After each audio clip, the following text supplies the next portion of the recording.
One thing we see from that demo is that my program did not have to know it was using a VPN because it works by creating a new interface, and I'm just using the regular facilities in my language that connects to the OS level facilities for sockets.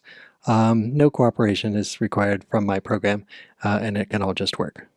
The way it's implemented under the hood is that my program ultimately asks the operating system to create some packet that looks like this, where the source is the VPN supplied virtual address, and the destination is that resource inside the private network that I wanted to reach.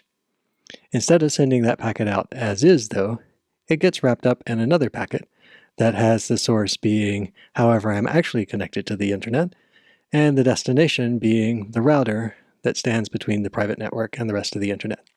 The payload of that packet is encrypted with some key that, by connecting to the VPN, I arrived at as a shared secret with the VPN router here. And the encrypted thing is that whole packet that I would otherwise send. So that means the source and destination are also encrypted, as well as the segment header and whatever data is inside my connection.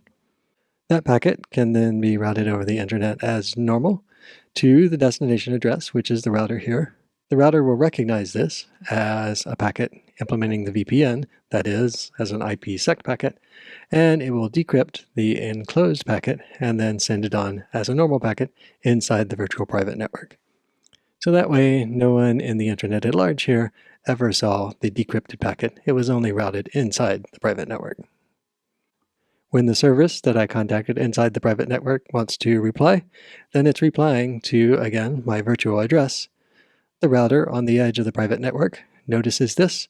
It recognizes this address as one that's virtual in the VPN, and so it again encrypts the packet, puts it inside of a new packet that is addressed to my external general internet-facing name coming from the router itself. When that packet gets to my machine, then it is recognized as an IPsec packet, and it will get decrypted using that shared secret, and then internal inside of this machine, routed as if it was sent to the virtual destination address, where the interface there that is connected to my application will receive the packet.